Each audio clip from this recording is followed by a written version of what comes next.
Is it pronounced Miha or is it? Yeah, that's exactly how it is. Nice. Are you Turkish, Miha? No, no, I'm Romanian. Romanian. Okay. I was trying to figure out everyone's nationality. Here we So go. like through things as well. And good evening, and welcome to another live show from us, LFC Transfer Room. Today, I am joined by three great guys, Mihai, Tico, and Dan. How are we today, Mihai? Are we all good? Yeah, a lot better now that we signed Dominic. It's good, isn't it? It was a good Sunday, wasn't it? And how about yourself, Tico? Are we all good? I'm good. I'm good. Very excited about Dom, and hopefully, we can get more new signings. Yeah, definitely. And Dan, how are we today? Oh, we're good here too. It's very exciting to see Soboslai play. Though it is worrying to hear about these rumors that we might be losing a couple players, uh, especially Thiago, because like I feel like I don't know how everyone else feels, but like I love watching Thiago play, and I feel like if we lose him, it'll kind of like for the kids out there, it'll be like watching Yari Littman play, where we feel like we get Yari Littman too late. Might be the same thing with Thiago. I know exactly that. And we'll get straight into it. As I say, please anyone who's on today, please like and subscribe. Please hit those buttons for us, please, because it is appreciated. And get your comments into the chat. Any questions I asked the lads today, please make sure you put your comments in, and we'll read some of them out as well and discuss them with the lads today. But just on what Dan's just said, Mihai, there's reports coming out that Neil Jones has said that Liverpool are yet to receive any offers for Thiago. However, Fenerbahce are among the clubs keen on signing the midfielder. I know Dan's interluded to it, but what's your feelings on this happening? Are you a fan or not? Yeah, I said it in yesterday's stream as well. I've whenever I watch Thiago play, it's like it's like such a joy to watch. He's probably one of the guys that remind me most of what Xavi and Iniesta used to be back in the day. Uh, and I've loved him for us, even though yeah, the main problem with him is that he can really stay fit for long enough. Um, Kind of that's the only problem that I have, and that's the only reason why I'm not sure that I want him to stay. Is because I'm not sure that he's going to be massive help if he's only going to play every other game for us. Yeah, but in a way now, if he goes, which I probably wouldn't be against anyways, that probably means we need to sign two mids now. I've seen the links with Lavia and Turam, obviously, for the past few weeks, and I think that if Thiago goes, then we need two mids to come in. And Tico, are you in agreement with me? Is it a big loss if we let Thiago go, or because of his injury and how it hasn't worked at Liverpool, is it in a way a blessing in disguise that we may be able to get some money for them, move out, and as Mihai said, is bring two other midfielders in? Is that more beneficial than keeping Thiago? Well, about Thiago, I feel a little bit like half and half. I have a little bit of mixed feelings about it. The same way, um, I don't think we are going to be able to get the technical quality that he possesses, like right away, very easily. Not a lot of players in the world have that technicality, that flair, the movement between the lines, and the way in which he can turn around and do crazy things and show crazy skills to receive the ball and move into open spaces. Um, but at the same time, I feel like the um, his history injury record is very bad. He is getting older and older, and he will keep on um, getting injuries. And he has a very high salary. His wage is not cheap, and if we can get newer players and guys who great ceilings like Lavia, Manu Kone, Thuram, they're good. They're good too. Probably not the same quality yet, but they could get there. And they're young. They want to play. They want to show how good they are. And we also have some other guys like Curtis Jones who has had an amazing final 2 months of the year, and he keeps on playing well in the U21. And we got Mac now, McAllister, Dominic, Soboslai. So we got so many options now that I think it's the best time to say, okay, we can sell Thiago now. We are not so much dependent on him and his form at the moment. Big up to Jen. Thanks for the super sticker and welcome. And thanks to Ibrahim joining us tonight and Saya as well. Paul, BH, Sean, Hellier as usual, all the main people in here, and Dicko as well, Andrew Murphy. Big up to you all. Just on what the lads have said, Dan, are you in total agreement? Is it now the time, as Tico says, this is the time to be moving on and bringing in the players? Bear in mind that he is on a big contract. His wage is big and could in itself over the year mean that we could use that towards another midfielder and bring two in. Are you in agreement, or is there part of you that still feels that this Liverpool side needs his creative talents?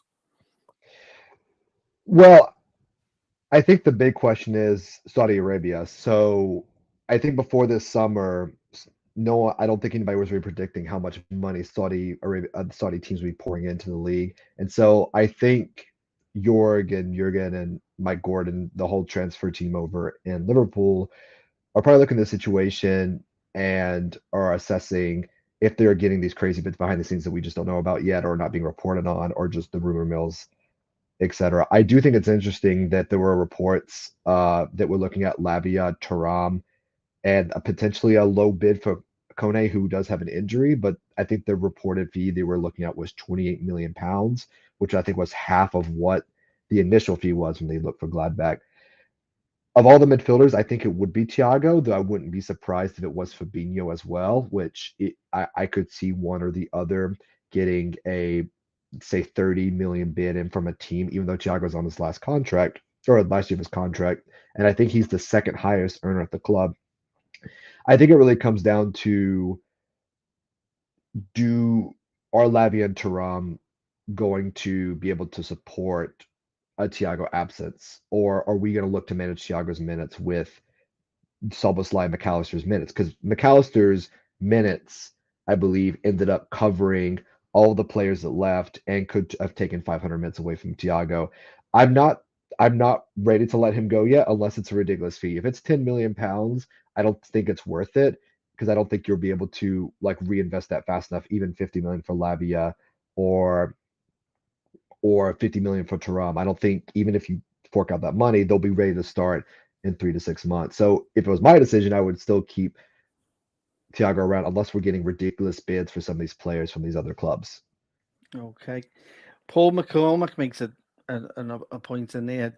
He does free up a homegrown slot as well. So just going back to you, Dan, does that change your mind on that, or does that make you feel that we could get something out of it, or or are you still adamant that we still need his talents in that midfield still? Well, the good news is the fact that Lavia would not take a non-homegrown status. So Lavia, for instance, when he turns 21, will be considered homegrown because he was in City's academy. So I think the question of homegrown status is definitely there. Though I would think that would be up more to a Matip question rather than a Thiago question, because we're obviously looking at a defender at the moment. It just depends on how much business Liverpool really feel like they can do, because it's July now, and we start preseason the 8th. And I imagine Jurgen wants to know what his team is roughly going to look like, minus 1 or 2 players going into that. So to free up I feel like at the beginning of the window we were stressing about the homegrown, non-homegrown thing too much. I think Liverpool have that sorted now, especially looking at Lavia with that premium. it's just a question of, do you want Lavia, Thuram, and another defender? That would be 5 players. I think right now we're in the market for 4 at like 4 is probably going to be what we're going to bring in. But if we're going to get 5, then Thiago will definitely have to go. And I think that's what it comes into. And I honestly don't think freeing up a homegrown spot for Thiago this summer is really worth it. I'd rather have Thiago now, who I know what I can get out of, than Thuram, who's probably going to sit for 4 months, or even Lavia, who's going to sit for probably 4 months before they start getting regular minutes. Okay. Tico, what's your fee for Thiago, and come in on whatever Dan has said as well, if you want to as well, mate? Well, I do agree with Dan that it's not worth it to sell him for like 10 millions or something like that. We need to get a good offer in order to free up that space, which, by the way, I think we actually need that.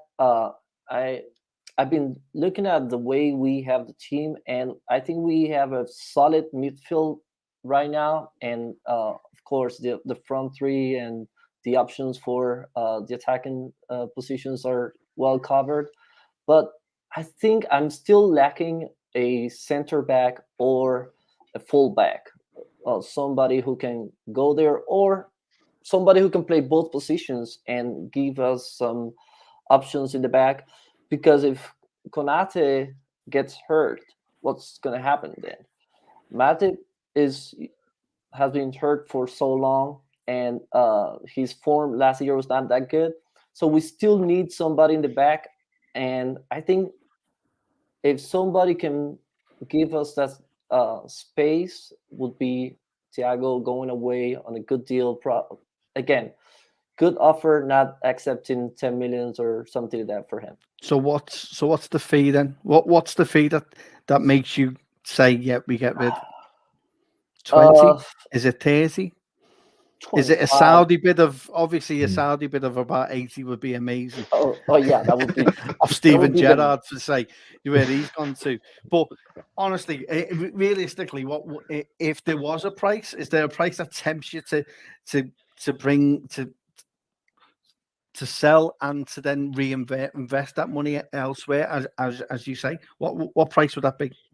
25 to 35 would be fair. Fair enough. And Mihai, do you agree with that? 35? Are you in the Tico camp? Get 35 million, use that money as for other areas that we need, such as a left centre back, maybe a right back, maybe, and sort that money out and utilize that in the defense? I think it really depends on what's the plan. Do we really need? I mean, it's obvious that Thiago either leaves this summer or he goes the next one, for free. So is it the plan to cash in and maybe free a non-homegrown spot, for now? It depends on how many mids do you want to sign. I think if we only want to sign one more, then we keep Thiago. If we want to sign 2 more, if we want to get Thuram and one of Kone or Lavia, then I think we do need to let him go, especially because of the non-homegrown spots, which I think we only have 1 now. So yeah, I don't know. And with a fee, it's crazy because I was thinking 20-25 mil, but when I'm thinking of a player with Thiago's ability, with him going for 20 mil, it just blows my mind how it got in this situation. But I guess, yeah, it's about his the fact that he didn't really stay fit for us to see, week in, week out what he can do. So yeah, I think if we get 20, I guess it's fine. I'll open this up to anyone to come in now. I'm in agreement with you all basically, but I like what I just said. Then the quality of what Thiago's brought to Liverpool, and I know we've only seen it in a little bit of spaces over the last 3 years with him. He has been an unbelievable player for Liverpool, creating and to see that we haven't really seen it hasn't. Do you agree with me that it hasn't actually worked out for him as well as what we've seen? And And it's a shame that we've got a player of that quality and we haven't been able to fulfill it to its full development. I think it really depends on like what expectations Liverpool has had when they got him all the way back in 2020, because his average appearances for us is about what he averaged at Bayern and Barcelona, except for 1 or 2 seasons. So I feel like we kind of knew what we were getting to some degree. Not Liverpool fans, but the Liverpool backroom staff. And then it really comes down to, did we build the team around Thiago as well as we could have? Because I think how we used Thiago changed from what we initially bought him. I think we initially bought him to be a sitting six next to Henderson or Fabinho, which is predominantly how we used him. And then we kind of used him more as an attacking 8. And then even last year we used him as a 10. And I think that what happened is that Thiago's had to start doing things that he was not was supposed to do. Like I remember distinctly in 2021 when Thiago's playing the 6 and he's having to run back and track. I think we were playing Brighton away and like make a sliding last ditch tackle. And it's like, do you want Thiago Alcantara like, all the way back trying to shield Henderson and Fabinho in defense. And I think that came down to a lot of the issues we had that year specifically. I think it's worked out in the sense of like we kind of have seen what Thiago's been at his best, and I still think there's obvious value he brings as just a professional, as and I think the locker room aspect as well. And like Mihai and Tigo both said, I think 25 to 35 would definitely be like a very tempting offer, especially if you can get it up front, because we can take that 25 or 35 and immediately go to Southampton and Nice and say we'll put this down as our initial payment and do the rest over the contract, and it would free up a space for us to bring both Lavia and Thuram and a defender. And I wanted to clarify, like for people who don't know, especially in the chat, Lavia would not count against our homegrown. He would not count against it. He would not take up a non-homegrown slot, so we could get both Lavia, Thuram, and a defender if we sold Thiago or Matip or some other player. If there's they may even sell Jota. I haven't seen anything, but just to kind of throw it out there, if we get like a really big offer for a player. There we go. Please like and subscribe. Sorry, please like and subscribe, please, and obviously please hit that like button for us, please. We're live every week, every day, 7:30. Please make sure you're here with us. I will answer as many that's in the comments as well. I can't actually start them because I'm only in, so I don't have the facility to do that. But as and when they come up, I will acknowledge them as we're going through the stream. And again, please let us know your comments in the stream. As I say, I've seen one saying that without the injuries, Thiago would be 80 million. Would many be? Is there many of us that would not disagree with that? I agree with that. Thiago, I would say, whenever he's been fit, whenever he's been playing constantly and in form, he's been arguably the best midfielder that we've had in the last couple of years. Again, whenever he's been fit, that's a problem. He's not fit all the time. He has a lot of injuries. I love the guy. He's amazing. The way he plays football and the way he understands the football pitch is just amazing. And that's why I said I had mixed feelings about this. But he's not going to stay fit for a full season, unfortunately. Well, hopefully I'm wrong. And we got a very fit Thiago for an entire season, but it's not likely the case. Him fit and without the injury record, he would be 60 to 80 million for sure. There we go. So moving on, and as Antico as mentioned on the latest one, Gerrard announcement, they mentioned our city's name, trying to compare it. It's a sad day. In case anyone hasn't seen it already, James Pearce has commented that Steven Gerrard is set to become the new, and I apologise if I get the name of the team wrong, Al-Ettifaq as manager. If I pronounce that wrong, I do apologize. As I say, it's the first time I've seen it. So there is a stream going, an announcement going around about Liverpool and leading it to the actual to Liverpool and comparing it to Liverpool. Is it a sad day, Miho, that we've got a Liverpool legend going to the Saudi Arabian League? I think I'm trying to keep an open mind with what's happening. I think there's just so many players and managers that have started to go there, and especially this window. Yeah, they obviously. I mean, ever since Ronaldo went there, it was probably going to happen even more, because they obviously have the money, so they're gonna attract a lot of big names. I don't really know. I can't really say anything, about. I can't really judge Stevie G on his decision. I mean, he really did what he thought was right, I guess. It didn't really work out for him at Villa. So I guess, maybe he just wants to try something new. I don't know. Yeah, I don't know how I feel. I don't really want to say anything, that's too harsh on Stevie, because obviously, but yeah, it's not something that I really thought he would do. I think he even said a few weeks back, when he was linked to some clubs in the Middle East, he said it's a lot of stuff in the media that's not true. Now 2 weeks later, you're signing in, as manager for one of the clubs. I don't know. Yeah, I'm gonna choose to not say anything more about that. Cheers, me. You just stay on the fence. That's fine. Tico, are you on the fence with this? Are you waiting to see what happens, or is your mind made up? Are you clear as to what does this tarnish his legendary status at the club? No, not really. He is one of the biggest legends, that's for sure, and I think this is not gonna damage that reputation. I do feel bad. I've got to be honest. When I saw it, I was like, no, it doesn't make sense. He's still young.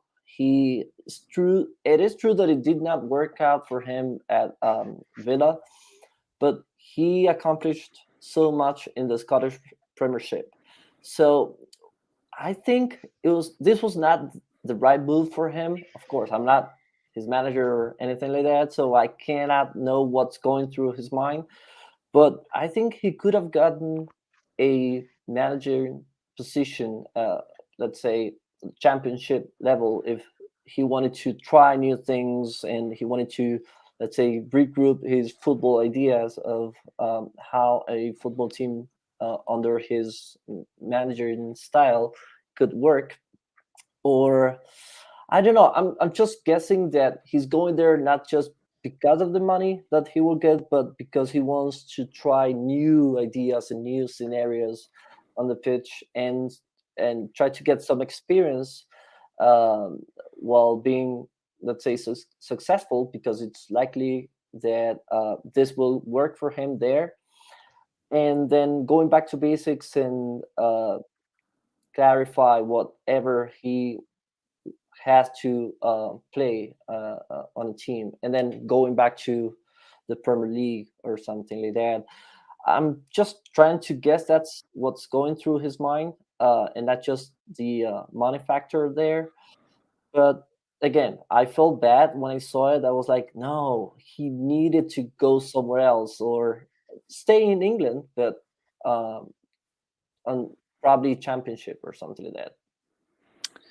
And Dan, for you, is Saudi Arabia the only option for Gerrard? And I know Tico's has highlighted that he could have went to the Championship, but are his ties torn in England after the lack of managerial skill that he had at Villa, in the mindset that Emre took basically the same side and got them into Europe this season? Is that being too harsh on Gerrard, or is this the only alternative? And if there was another alternative, where would you have liked to have seen them go? Would it be the Championship, or would it be in Europe? Well, I mean, I think there's a lot of things to consider. I think the Saudi thing, the disappointment with the Saudi Arabian thing is mostly down to like not just the recent takeover of Newcastle, but how Saudi Arabia essentially seems to be buying all the players from like Chelsea and everybody else at kind of ridiculous fees. So there kind of seems to be something untoward going on there as well.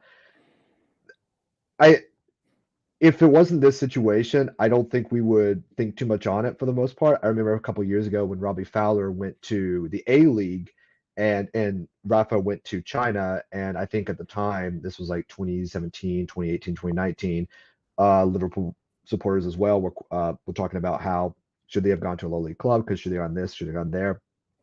And Robbie ended up doing pretty well in the A League up until COVID hit, and then he ended up eventually coming back.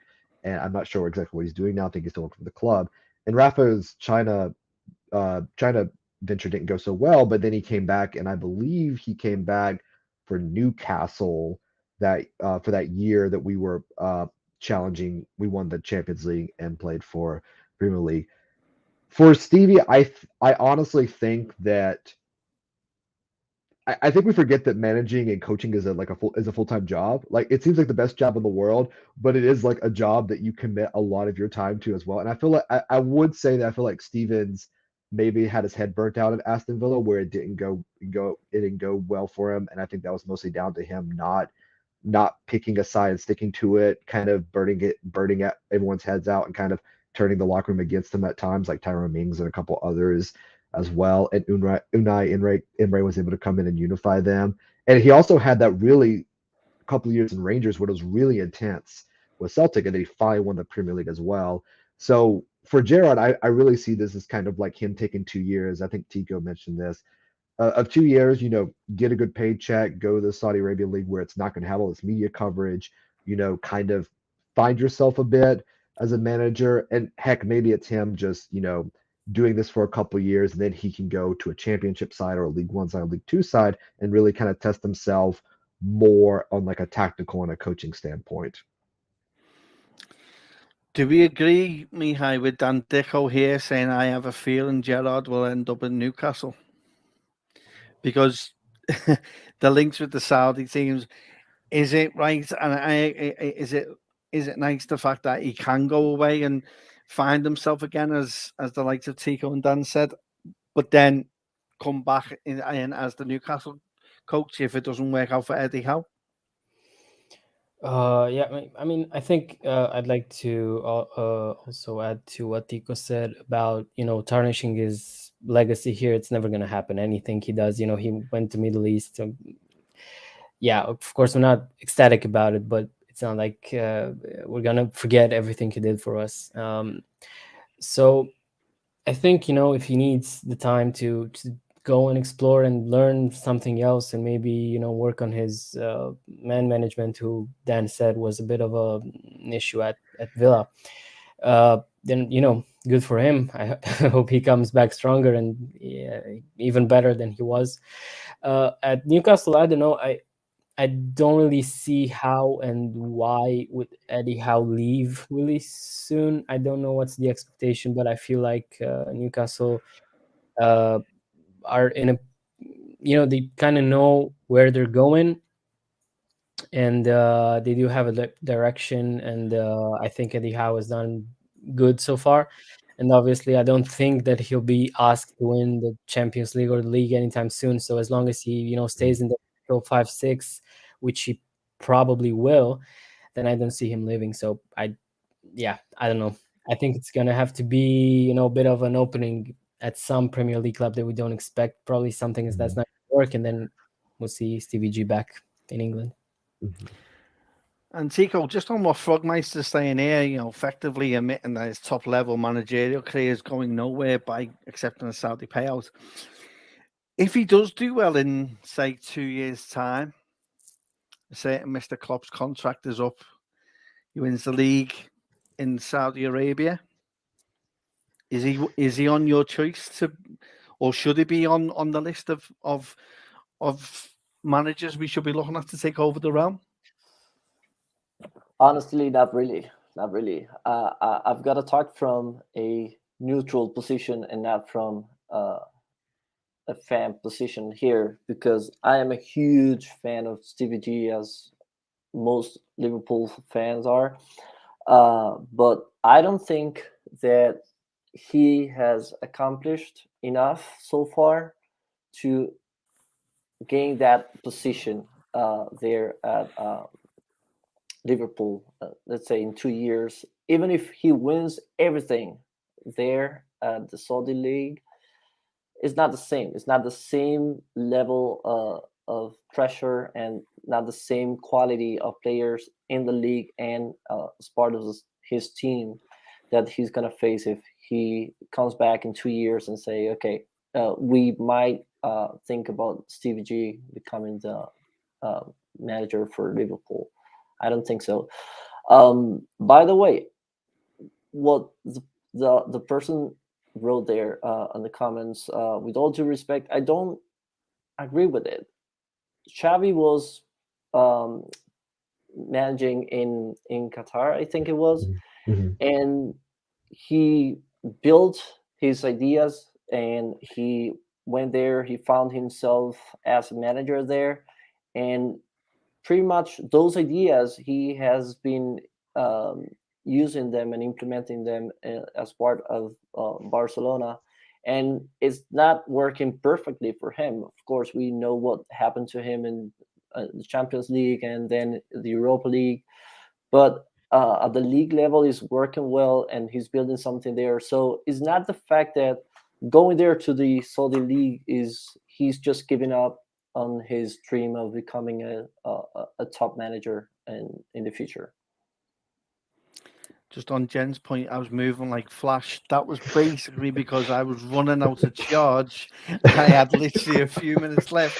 So, yes, it's probably the quickest I've ever moved. It's not Usain Bolt, but it's quick for me.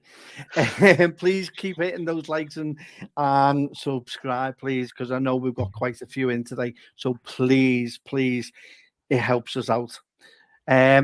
Just on that, Dan, we hear that, like, as Tico quite rightly says, that Xavi's done as basically, well, he's won the league at Barcelona, with Barcelona, but he wouldn't take him as Liverpool manager in 2 years' time. Are you in agreement with that, or do you think he should be on that list? I think it really depends on where we're at in 2 years. I think right now where we're going to be at in 2 years is that we probably will be back to either being second, first, hopefully first, with a few promo prems and back in the Champions League after this kind of dip, because I think Klopp is doing major surgery. Well, he's doing a lot of rebuilding in a very quick time, which I think will pay dividends by the time he actually leaves in 2026.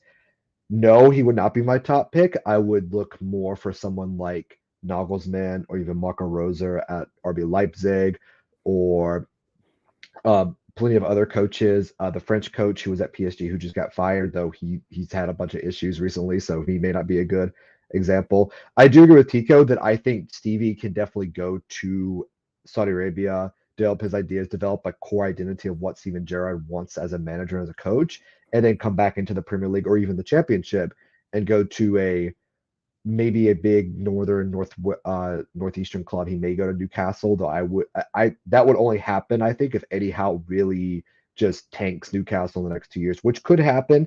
Like Howe had one good year at Newcastle. I think we shouldn't appoint Eddie Howe as the best English manager ever yet. I think some people in the media have been bigging him up too much, but he had a very good year and he is a good coach. I think Stevie could very much end up at a place like Leicester or Leeds, or even somewhere like at Forest, if say Cooper leaves in a year or two, if they get relegated, I could see him going to one of these bigger kind of Midlands, the Midlands clubs, these kind of traditional powers, and very much taking them back into the Premier League, which is what I think he should do. And if he does do that, I think he will then be on the list of managers to come back to Liverpool. I would feel very shaky in 2 years because it is a big jump going from Saudi to the Saudi league to back to Liverpool, where the expectation is we want 90 plus points and we want to reach an FA Cup semi and a league cup semi and potentially the quarterfinals of the Champions League. I think there'd be a lot on Stevie, a lot of expectation, and I'd rather let him kind of rebuild his identity, rebuild his confidence as a manager coming into Liverpool, rather than saying, here's the title, here's the crown, and let it destroy you. Kind of like what happened to Lampard, as we've seen the past couple of years. Yeah, And just to you, Mihai, on this as well, you know, I'm just going to go around to all of you, let you have your say in a minute, and then I'm going to pose a question to you and see if, and then we will call it a day. But it'll be a free for all. Just come in on that question. So just your thoughts first on Mihai of what I've asked the lads already. Are you in agreement that, you know, he shouldn't be on the list here? It'll be too much of a big job, and depending, and obviously where we are, maybe in 2 years' time, it'll be too much of a big job for them. Yeah, I'm actually glad I didn't go first. I was scared to say I don't want Stevie G at us and as a manager in the next 2 years. But yeah, I think I do agree with pretty much all that's been said. I think right now, and I've seen a lot of good names in the chat as well. I don't know if you've watched Leverkusen play, but Xabi Alonso is doing an amazing job over there in Germany as well. So he's one of the guys to keep an eye out for. There's also obviously Pep Linders, who's Klopp's second, who again, I think it would be great for our way of playing, for our style of playing, to keep it on the long term. Klopp stays here. Let's say he leaves in 2-3 years, in 2026, I think he's out of contract. Yeah, 3 years. So he lives in 3 years. Then you kind of keep the same style and the same way of doing things. I think that would be great for us as a club. But yeah, again, I wouldn't say no to Xabi Alonso. And someone that I'm a massive fan of, and that I've seen Paul say in the chat, is De Zerbi. Again, fantastic, coming in from Italy. I actually know him. He played in Romania for Cluj when he was a player, played in the Champions League. Kind of I remember him being one of the leaders in the locker room there as well. And I remember he does have so many interesting things about him. I actually saw something in the papers about him teaching his players how to basically take on the ball, because he has his own style of doing it, and he wants it to do it for the players to do it exactly how he wants it in training, and then implementing that in matches, of course. And then he's like a generational manager. I think he really will be someone like who's going to achieve great things. And if we do get him in 3 years' time, that would obviously be massive for us. Yeah, I don't know. At times, at the moment, I'm just enjoying how the years we have left, and then worry about that. Okay, I'm just going to put you on the spot now, lads. At the minute, who out of Alonso and Gerrard, whose managerial career is more help? Which one of them are on a peak at the minute, and is one lower than the other? And that's a free for all for anyone, by the way. So please come in. I think Alonso's definitely on the upward trajectory, because Bayer Leverkusen were almost in the relegation zone of the Bundesliga. He came in and completely changed how they did. And this is the Bayer Leverkusen team that has players. They have Florian Wirtz, who is someone that has been, someone who is like highly rated in the Bundesliga. I think people were talking about €100 transfers from last year. And Leverkusen in general have not really had but with Xabi, you're gonna have to see after a year. Oh, sorry, Xabi Alonso, not. Yeah, sorry, I said wrong Spanish pronunciation there. Different guy there. I think that you have to wait a year to see, but he's definitely the one on the up and up. But that's only just recency bias. Gerrard's definitely the much more proven. Like every manager is gonna have like some time in their job where it just goes wrong. Even though Villa didn't go so well for Stevie, I do think Stevie's definitely at a higher plateau right now than Alonso is, just because he essentially beat Celtic for the Scottish Premiership. So Alonso is definitely the one on the upward trajectory right now, but I would still say Stevie has proven more so far than Xavi has. Are we in agreement, boys, or? Yeah, not much to agree to add there. I agree with them. And I think Alonso is going better right now, as Andy goes saying, easily better than Gerrard now, especially Gerrard now going away from moving up the peak for him there. And Alonso he's done a great job with Leverkusen, and as Dan was saying, we still have to wait a little bit longer and see what happens in the next couple of years for him.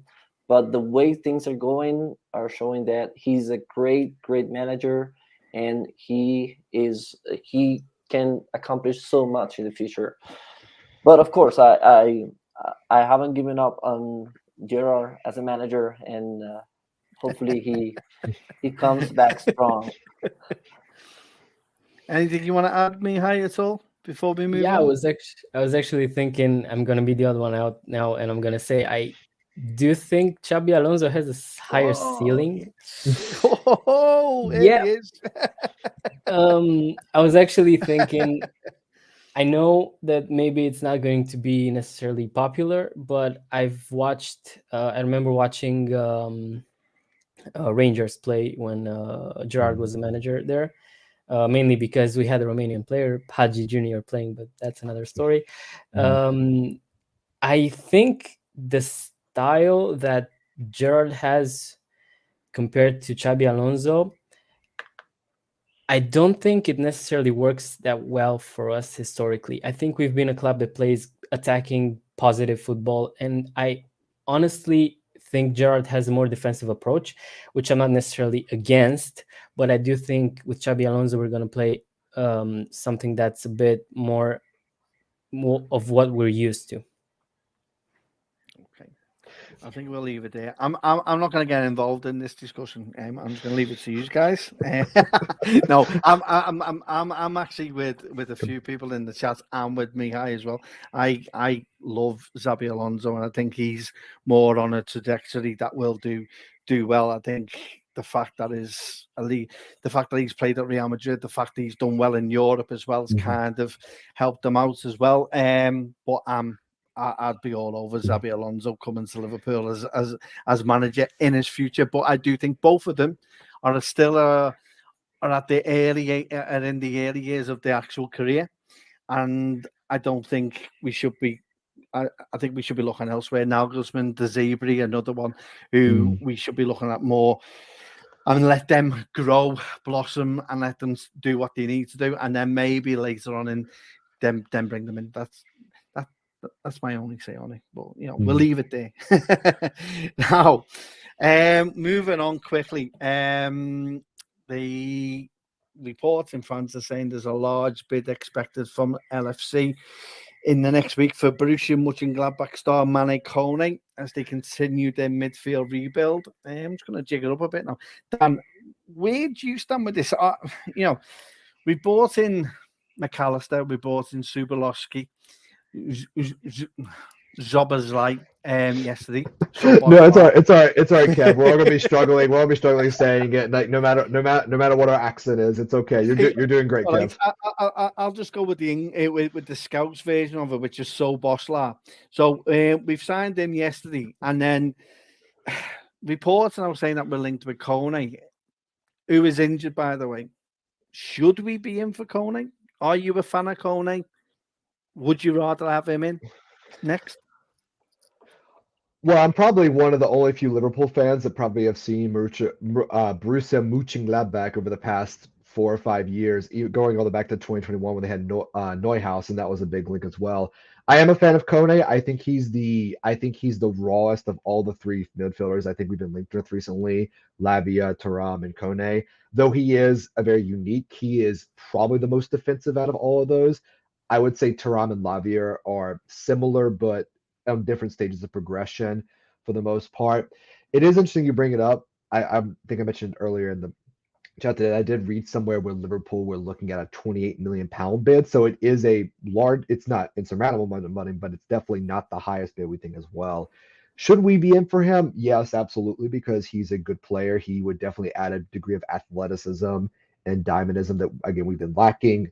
McAllister is essentially, I wouldn't call him a direct Thiago mirror, but he's very similar to Thiago in how he kind of receives the ball, plays the ball, recycles the ball, and he does have athleticism. And I think that's what we've lacked over the past couple of years due to Ox being in and out and Naby kind of being injured as well. We've lacked that dynamic athleticism. Really, it just comes down to the fact that, are we going to sell a midfielder? If we are buying Lavia, I don't think we buy Kone. If we buy Thuram, I could definitely see us buying Kone, not just because they're friends, but because you could mold both of them to be different types of players. You could mold Thuram to be a dynamic six, and you could mold Kone into being a more defensive six or a more defensive midfielder that could play further forward in the eight position as well. He is injured at the moment, so I think that's why the 28 million pound bid is accepted.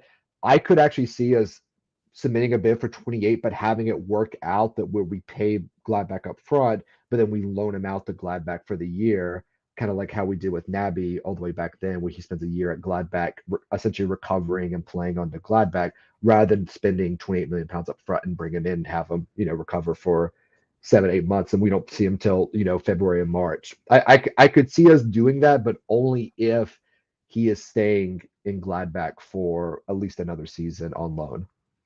Okay, and Tico, are you a fan of Kone?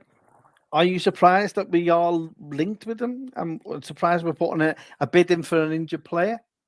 Not surprised at all. I think I haven't watched Gladbach as much as Dan has in the past years, but I think I've watched like last year probably 2-3 matches, and the way he's played is unbelievable. He looks so composed in the midfield, and he doesn't even look like somebody who's that young.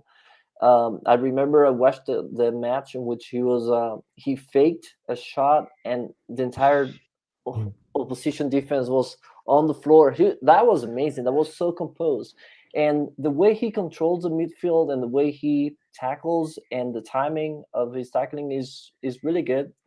It is true that he is raw, but if we can mold him and get him to a position in which he's going to be in like 2 years, probably a regular in that Fabinho position, he will be amazing. I'm all in it for him. And although I love Lavia, I've got to say it, Lavia is unbelievable. I think he has an even higher ceiling because of what I've seen from him playing in the Premier League. I think it's going to be easier for him to adapt and transition into Liverpool, and he's going to be ready like sooner. But yeah, I do love Kone. I was not surprised at all. He's a very good player and a very good talent. That right now he's injured, and that might diminish his transfer fee. And I think we should be in it for it.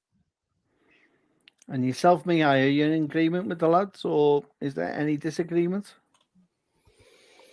I think for me it depends on what the scouting team knows and what they think about Kone. I think obviously signing an injured player is not ideal, but if he's gonna miss the first 3-4 matches of the season and then he's fit, I don't really see it as that big of a deal. I think it depends. If you really think that he's gonna be the one, he's the one that you want, and you think he's the one to get this team even forward, then yeah, sign him, even though he may be injured for now. I mean, it's not going to be like Arsenal signing someone with a broken back a few years back, but yeah, I don't know. I think I've seen just now that and the lads in this chat actually said about Chelsea proposing a contract for Lavia. So yeah, hopefully that doesn't really move any forward. We're gonna see with Lavia. Obviously, there's a lot of competition. He's an ex-City academy player, and obviously, City's gonna be interested. Arsenal are interested. Now Chelsea as well.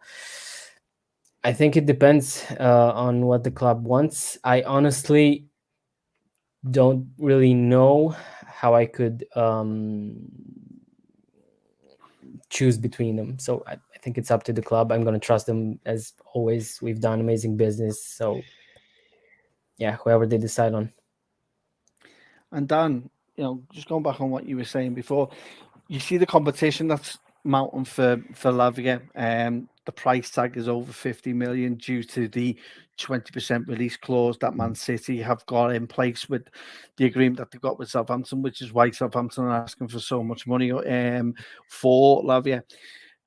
Have Liverpool realised that there's too much competition for Lavia, or and putting a bid in for Kone kind of eases that? And is Kone the alternative for Lavia for you, or do you think that we should automatically go for Lavia instead of Kone? Well, I think all these deals are kind of happening at the same time, and they're in communication with them all at the same time. They're working on different structures and just seeing where they're at. So if we don't get Lavia, do we go for Kone? I only think we go for Kone if Thiago leaves or another midfielder leaves. If we don't get Lavia, get Thuram, is my opinion. And get Thuram, and then we can figure out something with a defender and a center back as well.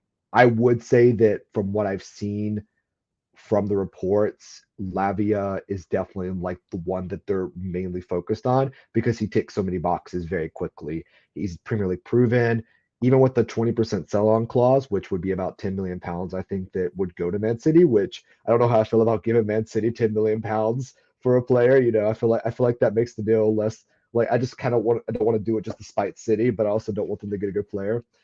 And he would count as homegrown in about a year. So it would just tick so many boxes very quickly. Yeah, and I think that is the one they're probably focused on. Though if that one falls through, they'll probably trigger the Thuram deal, I would imagine. And then they would probably go after a center back or a defender that they would have to eventually probably sell or deregister a player for. There is a situation where we have our 25-man squad when we don't register just one of the players, and that could be someone like Adrian or or Matip. You know, if Matip doesn't sign this new deal and Liverpool sell him for 10 or 15 million pounds, that could happen as well. I feel like all of these things right now they're not like conditional; they're very much happening continuously, and what clicks in first will then therefore determine what else gets done next, because all the legwork's been done. They're not going to ring.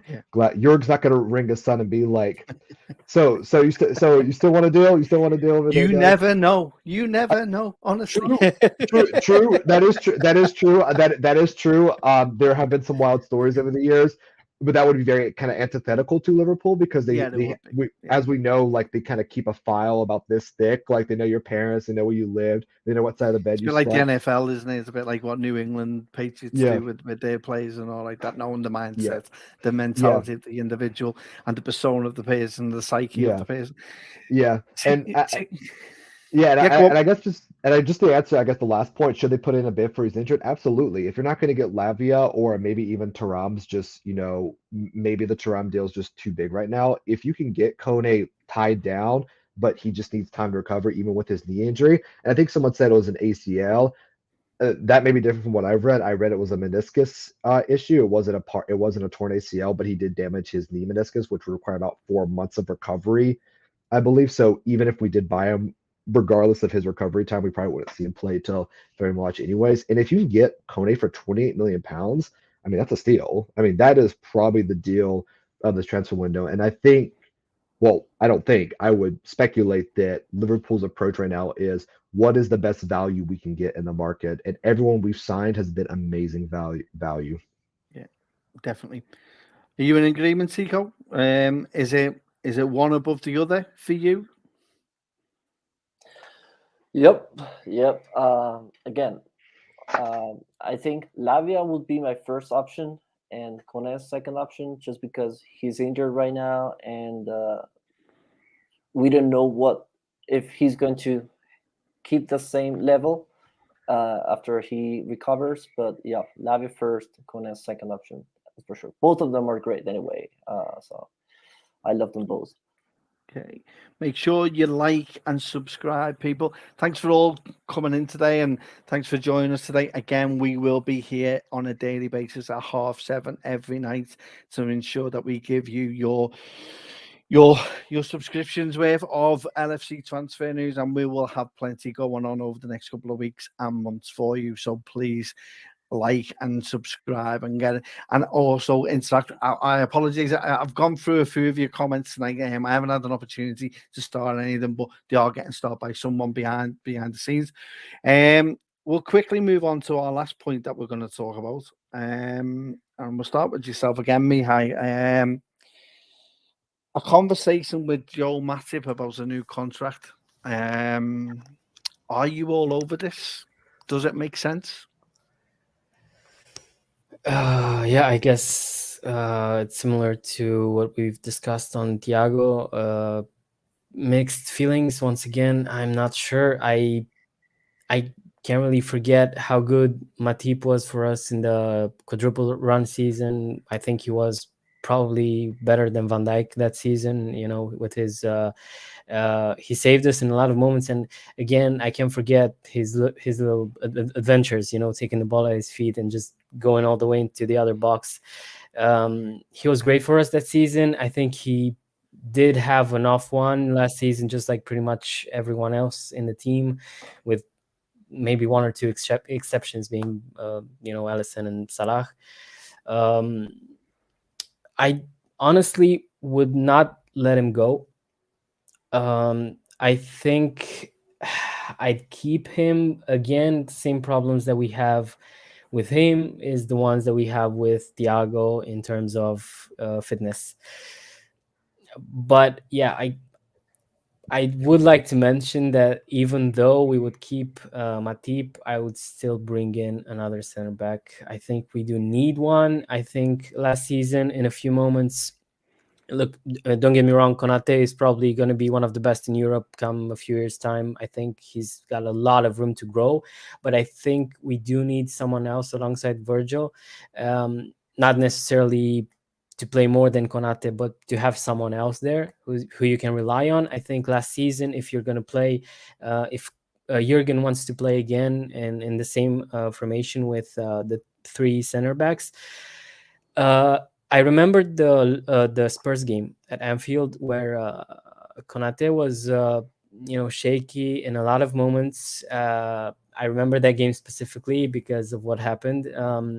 So yeah, I think I would keep Matip, but I would still bring in another center back.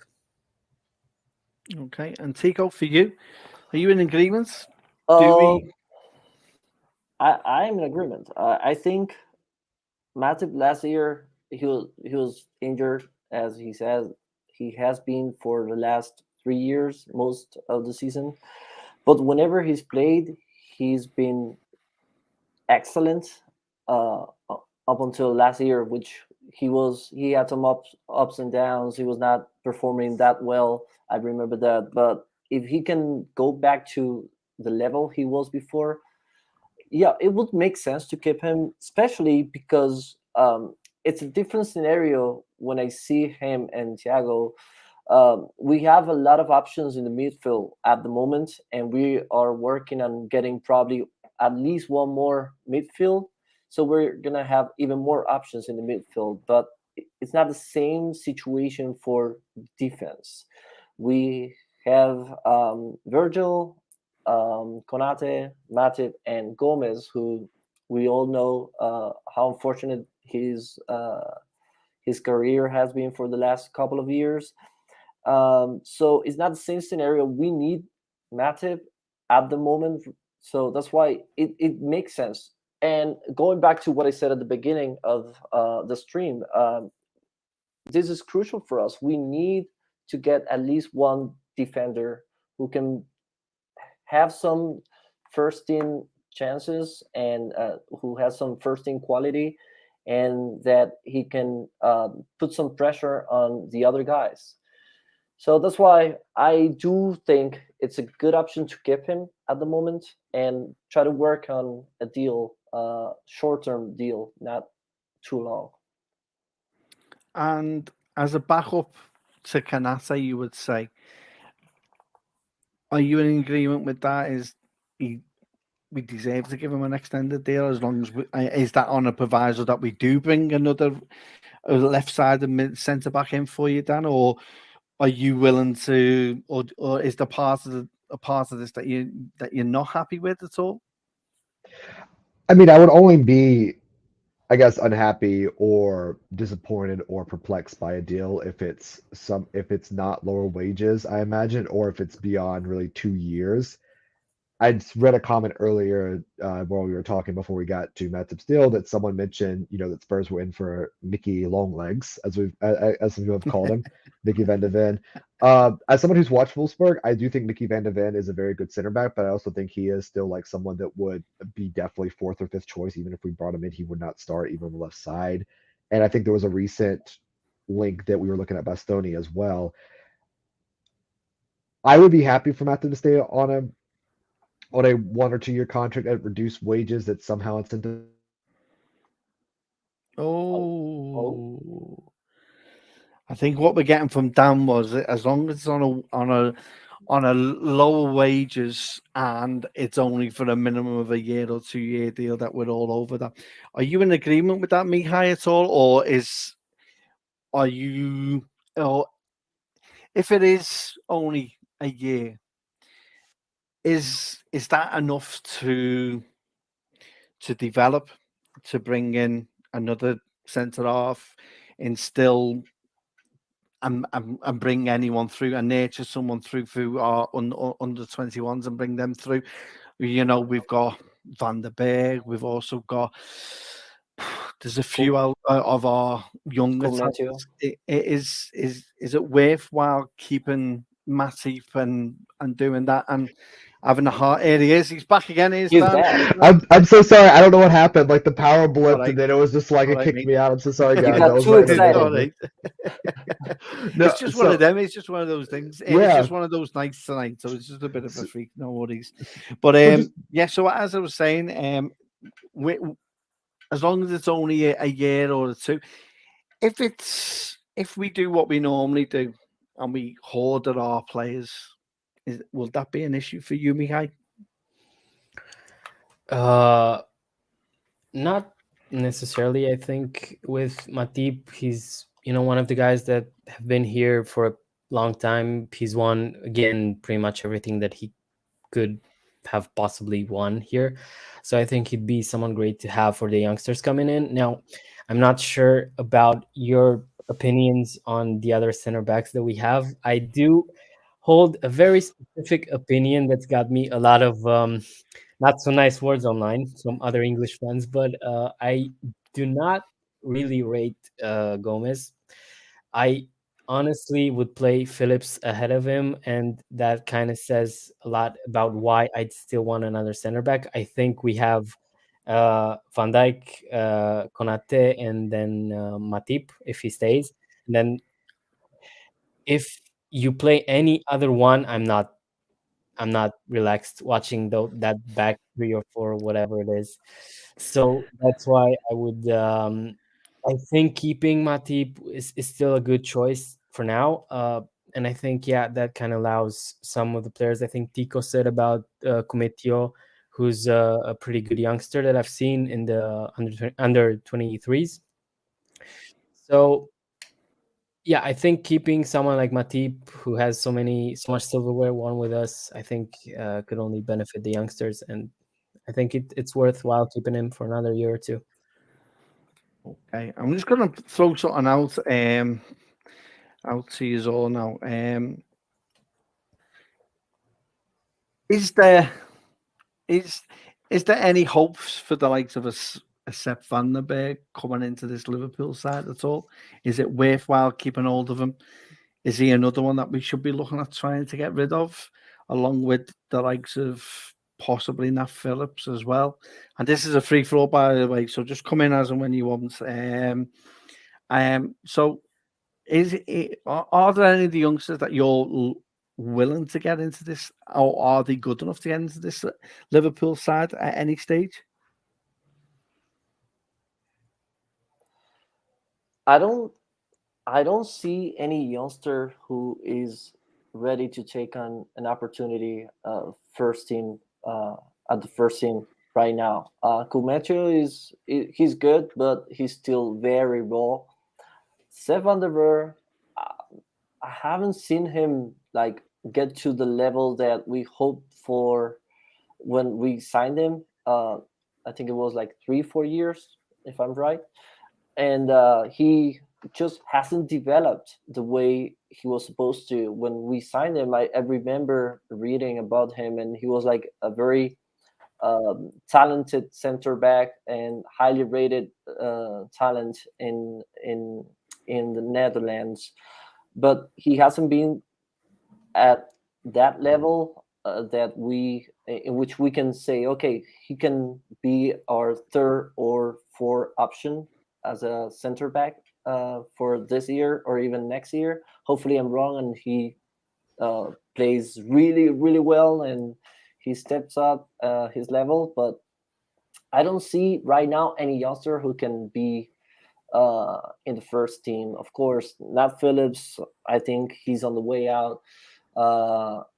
But Gomez, I feel like very unfortunate for him because he got to a place where he was playing amazingly, and then he got the I think it was the ACL injury, and after that he has not recovered at all. I think his timing and the way that adversely affected his positioning and the way in which he reacted to different plays, it was very bad for him. So yeah, I feel bad about him, but I think he's on the way out, or he will be in the future, in the near future. So that's why I've been constantly talking about the importance of signing a center back. We need that, especially if we are going to keep on playing in this 3-box-3 that we played the final months of the season, which in my opinion is what we have to keep because it worked for us and it proved that we could be very good in those roles. But we need options. We need options because Konate and Virgil are not going to be playing all the games in the year. Anyone else like to quickly have a little quick comment before we leave it tonight? Well, I think Sepp is probably the closest to the one making that step up from the youth academy. I think Tico mentioned it that Billy Cometio is still very raw. He's still only 19 though, so he's definitely got time to develop. Sepp had that really good, successful loan spell at Preston North End, and then he recently got loaned to Schalke. So they obviously have this idea of Sepp taking more progressive loans, where he'll eventually kind of be near that first team or be a sellable asset at first team. I hate to argue with you, Mihai. I don't agree with the Nat Phillips, Joe Gomez thing, but that's your opinion. I'm not gonna criticize you for that as well. I do agree with Tico though, and I think there is this looming thing at center back where Van Dijk's getting older. His minutes are going to have to be managed. He can't play every game. He's not the Virgil van Dijk of 2 or 3 years ago. That's not an insult. He's still one of the best center backs, but he's just, he needs minutes managed.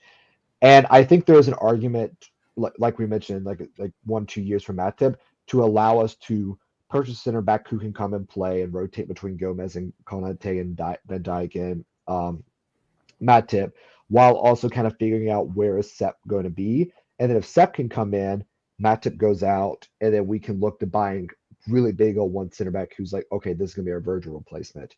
Or as Mihai mentioned earlier, maybe, or Tico mentioned too, maybe we reach a point to where we're like, okay, Gomez is topping off at his valuation, and we need to sell him on and bring in another center back as well. I think the center back we're probably going to look into buying, not next year. Well, we may link to him this year, but I think we'll probably buy him next year. Not beyond the defender we'll probably buy this year is Caldwell, because I think he's the one that is probably the long-term Virgil van Dijk replacement I would see, because Konate plays on the right. And I think he's the one that Liverpool are probably going to try and work to getting in a couple years. Though obviously getting anyone from Chelsea would be difficult, but that's who I'd imagine we'd probably go for our homegrown issues, our homegrown quota going forward. And we will leave it there, chaps. Thank you ever so much. Please, thank you for joining us tonight. Thank you. And please make sure that if you do like and subscribe, we are here every night, every day of the week, 7:30 at night. Please be here UK time. We will be here for you. I'd like to thank Mihai. I'd like to thank Tico, and I'd like to thank Dan for their time for today, and more importantly, you for watching. Thank you ever so much. Keep liking and subscribing, and please, we'll see you again soon. Thank you ever so much.